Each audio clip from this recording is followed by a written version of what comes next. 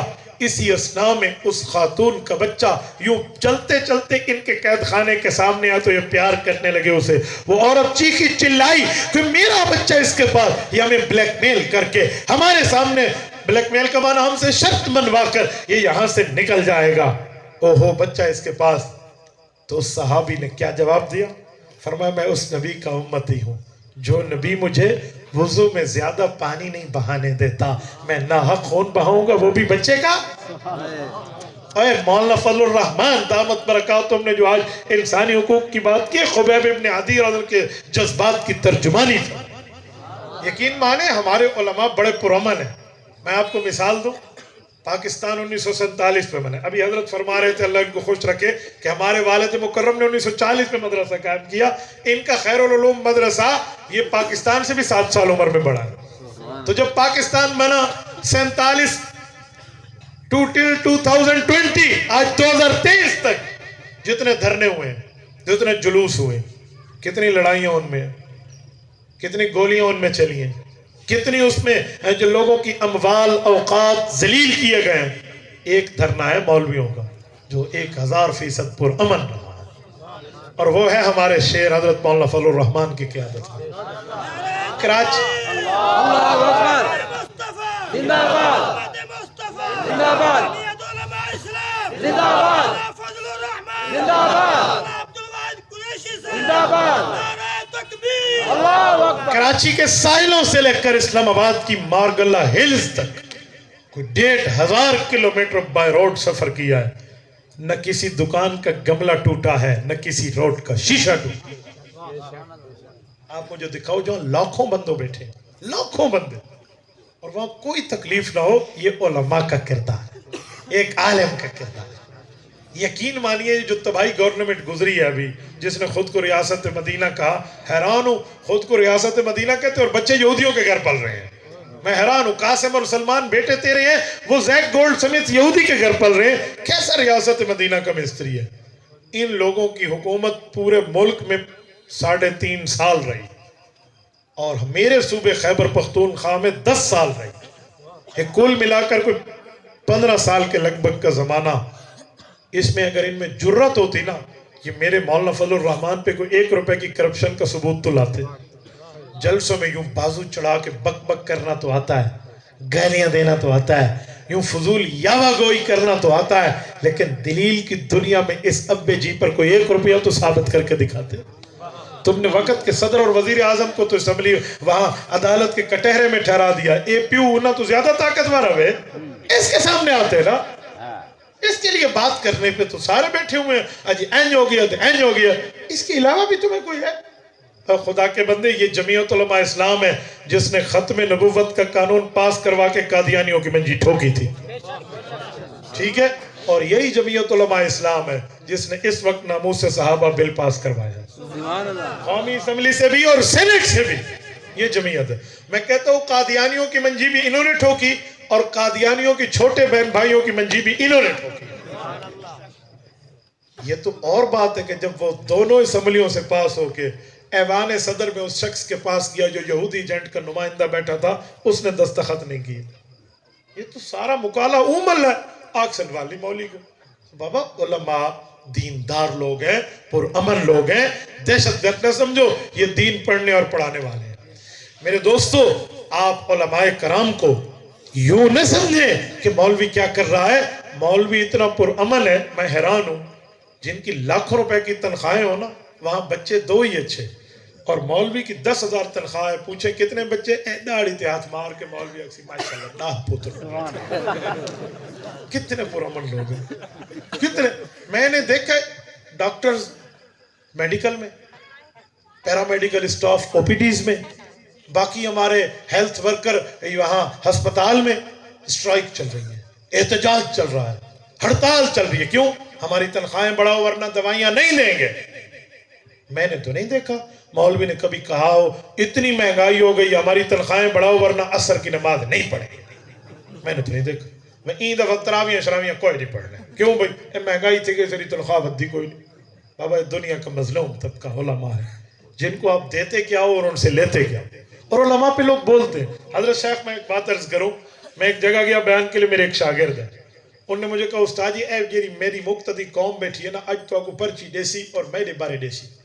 اس نے مجھے پوری بات سنا دی، میں ہنجاتے میں مکالا ملیج گیا میرے کو، وہ چھوٹی جتنی باتیں وہ بتاتا ہوں. وہ جیسے جلسہ تھا تو ایسے پرچی آئی تو وہ پرچی آ گئی. ابھی جڑا تمہارے نال تمہارا شاگرد بیٹھے نا، این ٹی وی تے میچ ڈیٹھے، بات یہی تھی. وہ شدہ یہ غلطی کر کھڑوتا ہے. تو اس نے مجھے بتایا تھا کہ مسئلہ کیا تھا. تو میں نے لوگوں کو کہا کہ پھر کہ جی ٹی وی دیکھنے والے مقتدی پچھو نماز کوئی نہیں، ٹی وی دیکھنے والے امام پچھو نماز کوئی نہیں ہوتی. انہوں نے ٹی وی دیکھی تو میں نے ان سے پوچھا کہ میں نے مولانا سے پوچھا ہے، اس نے مجھے بتایا اب یہ کھڑا ہوگا آپ کو بھی سنائے گا. میں نے کہا بیٹا بتا آپ نے میچ دیکھا؟ کہتے استاد جی دیکھا.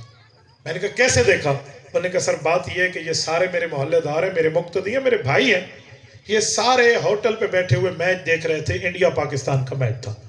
تو میں جو گزرا شور شرابہ چل رہا تھا تو میں بھی تو پاکستانی ہوں نا آخر. میں کھلو گیا اے چھکا تے اے چوکا، سارا چلتا رہا، سب نے دیکھا، پچھو پچھو میں کھلوتا.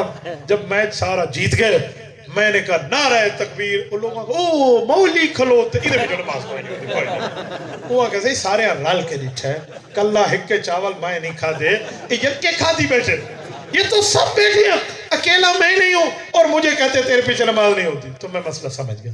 میں نے کہا مقتدی ہو ایمان سے بتاؤ تمہارے گھر ٹی وی ہے؟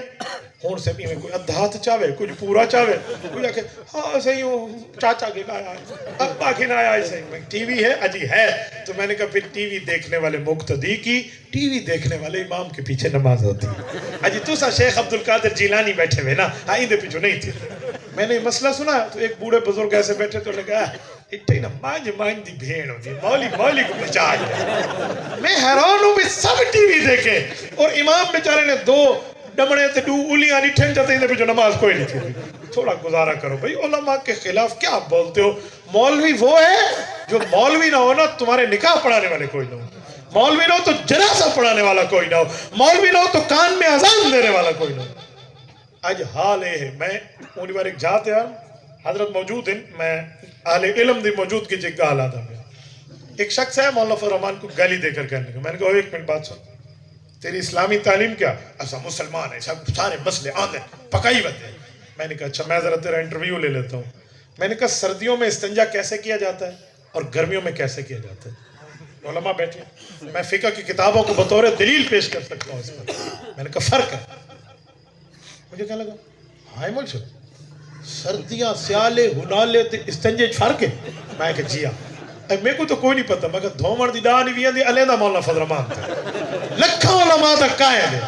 اودے تو تیری زبان چرمیک چرمیک کریں دی کھڑوتی ہے، اتھا تے کو نظر نہیں آتا بھی میں الچٹو من الڈگرہ. اپنی حیثیت تمہیں کچھ پتہ نہیں ہے، بولتے علماء پہ ہو.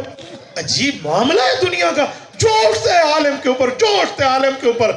اور خدا کے بندے فضل الرحمان کے خلاف بولنے کی ایک ہی وجہ ہے کہ اس کے سر کے اوپر پگڑی ہے، اس کے منہ پہ اوپر داڑھی ہے.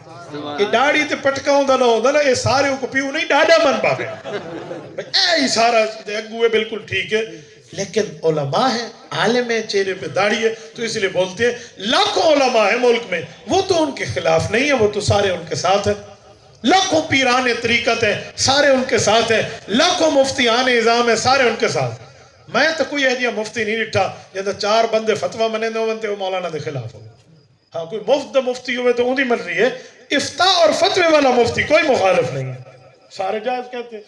تو اس لیے یہ جو اس طرح کے بخار کی پرچیاں چلتی رہتی ہیں نا، میں کو اندھا علاج کرنی آدھا ہے، ٹیکہ لاوانی آدھا ہے، تو ڈرپ لاوانی آدھی ہے، حالت میں تو چھوٹی چھوٹی گولی لیتی ہے. تو میرے دوستو علماء کرام کی بندہ عزت کرے، احترام کرے، علماء کا مقام دے. چلو میں بات کر رہا تھا اپنی اولاد کو قرآن کریم پڑھاؤ. کیوں؟ آؤ میں ایک جملہ کہنے لگا ہوں. آپ اسکول پڑھائیں، کالج پڑھائیں، یونیورسٹیز پڑھائیں، انسٹیٹیوٹ جائن کرائیں، آپ ٹیوشن سینٹر میں لے کر جائیں، ٹیوٹر کے پاس لے کر جائیں، مجھے اس پر کوئی ایشو نہیں ہے. آپ پڑھائیں، وہ دنیا کی تعلیم ہے. میں نے بھی پڑھی، میں یونیورسٹی لیول پہ ٹاپ کر کے پڑھاؤں، مجھے اس پہ objection نہیں ہے، لیکن میں نے ہمیشہ اپنا تعارف کرایا تو دین کے لیے کرایا. میرے دوستو اپنی اولاد کو دین پڑھاؤ. میں کہتا ہوں ایک جملہ، حضرت شیخ کا اگر کوئی مقتدی ہو اور اس کا ابا فوت ہو جائے اور بیٹا رہتا ہو وہ امریکہ میں، برطانیہ میں، وہ فوتگی کے بعد حضرت کو کال کرے گا شیخ بچوں کو کہو سورت یاسین پڑھ لیں، کرے گا یا نہیں کرے گا؟ نہیں. ہوں پرنسپل صاحب کو فون کرنا بھی بیالوجی دی تلاوت کرو چاہے اجی ڈبل میتھ اسٹیٹ پڑھو چاہے ایسے فزکس تے او کیمسٹری دا Jabir bin Hayyan father of chemistry دا ایسال ثواب پڑھو چا کراؤ چا فادر آف میڈیکل بولی سینا کو پڑھو چا ہے صحیح تو ریاضی پڑھاؤ چا کوئی پاک اسٹڈی پڑھاؤ چا صحیح وہ آپ نہیں پڑھواتے کیوں آپ کو پتہ ہے کہ وہ تعلیم دنیا تک ہے قرآن کی تعلیم دنیا میں بھی ہے قبر میں بھی ہے جب آپ یہ جانتے ہیں کہ یہ تعلیم آخرت تک بھی ساتھ دے گی تو اپنی اولاد کو قرآن کیوں نہیں پڑھاتے اپنی اولاد کو قرآن کی تعلیمات کیوں نہیں دلواتے دیں گے یا نہیں دیں گے جتنے حضرات بیٹھے ہیں اللہ تعالیٰ آپ کو خوش و خرم رکھے صراط مستقیم پہ رکھے دین حنیف پہ رکھے ایر سکتی ساجتے آدھن پہ پوری ترتیب کریں مولوی اگر مولانا سچے ہیں تو چوروں کے ساتھ کیوں ہے کسی ایک چور کا تو عدالت میں جس کو چور کہا ہو آپ اس کا نام لے لیں اور مولانا نے اس کا ساتھ دیا ہو آپ بتا دیں میں معذرت کر لوں گا جس کو عدالت چور کہے ایک ہے الزام لگانا الزام میں تمہارے تلاو اس میرے تلاو جس کو عدالت چور کہے اس پہ چوری ثابت ہوئی ہو مولانا نے اس کا ساتھ دیا ہو آپ نام لے لیں اتر جانے تو چوری ثابت تھا یہ وہ ہے قیدی نمبر 804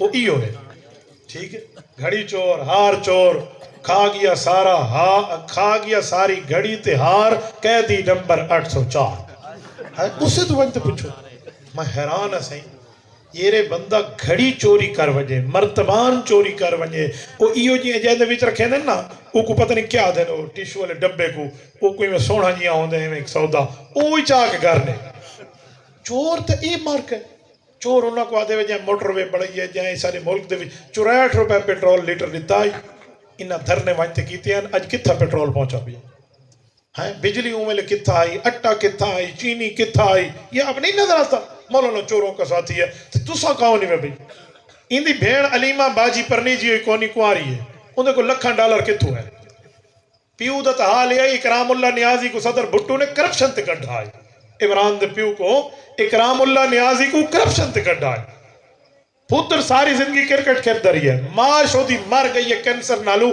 انہیں کو پیسے کو نہیں ہیں اے دھی علیمہ باجی کو $1,00,000 کتھو ہے یہ تو لسو پوتر جیٹی بار اے صدوق کھولی نا تو وڈے وڈے بھول ویسے ایویں علامت جو مر کا بیٹھے علیندہ اے چور ہے او چور ہے ایسے تھوڑی ہوتے ہیں یہ چور ہے اور وہ چور ہے آپ کوئی دلیل کی دنیا میں بات لائیں نا کوئی ثبوت لائیں پھر جا کر بات ہوگی جن کو عدالت چور کہے او چور کوئی نہیں یہ بے چور ہے مولی شد یہ وہ حال ہے ایک بندے آکھے چوک تے ایک بندہ میں الف ننگا تھی کھڑو ہوئے چوک تے کھڑو تو ہوئے کوئی شرم حیا کو نہیں لوگوں کو کہ ہوئے لوگو حیا کرو اللہ تو ڈرو خدا دا خوف کرو نبی دا خوف کرو قرآن تے عمل کرو آپ بالکل ہنجڑ منجڑ کھڑے وہ دی کوئی اتا پتہ کوئی نہیں آپ سر تو پیرا تک چورین آپ ڈو نمبرین آدھے کن فلانا چور ہے فلانا چور ہے پوترہ سے ڈاڑھا سجا ایسے ڈرامے بازی ہے حضرت کوئی دین کی بات ہو کوئی دلیل کی بات ہو تو آپ لے کر آئیں آپ پھر مجھے ادھر لے کر جاتے ہیں پھر میں عنوان پہ آتا ہوں عنوان یہ تھا ہم عظمت قرآن کے لیے جمع تھے قرآن کریم کی بات چل رہی تھی ہم خود بھی قرآن پڑھیں اپنی اولاد کو بھی پڑھائیں گے جتنے بیٹھے کریں گے انشاءاللہ اور آخر میں ایک ریکویسٹ کرتا ہوں کہ اس وقت سرحدوں میں اقوام متحدہ سے بات طے ہے کہ آپ سرحد بغیر ویزا کے کراس نہیں کر سکتے ہمیں حق تھا کہ ہم فلسطین جائیں پر ہم ویزوں کی پابندیوں کے پابند ہیں ہم نہیں جا سکتے ویزا لے کر بھی جائیں تو ساتھ سوئی بھی جانے نہیں دیتے کلاشنکوف تو دور رہی ہم دو کام تو کر سکتے ہیں نمبر 1 اللہ کے نام پہ بیٹھ کے یہاں دعا تو کر سکتے ہیں نمبر 2 جتنی آئیڈیز ہیں فیس بک ہو یوٹیوب ہو ٹویٹر ہو tune.pk ہو یا اسی طرح انسٹاگرام ہو ٹک ٹاک ہو جو جتنی ہماری آئیڈیز ہیں سوشل میڈیا کی یہ سارے روزانہ کی بنیاد پہ فلسطینیوں کے لیے پوسٹنگ ہو کرو گے اس پر تو ہم پوسٹ کریں آواز تو بن سکتے ہیں ان کی عالمی سطح پہ کریں گے انشاءاللہ دعا بھی کریں ان کے لیے اور ان کی حمایت بھی کریں اللہ آپ کو اور ہمیں خوش و خرم رکھے صراط مستقیم پہ رکھے دین حنیف پہ رکھے اقول قولی ھذا واستغفر اللہ وآخر دعوانا ان الحمد للہ رب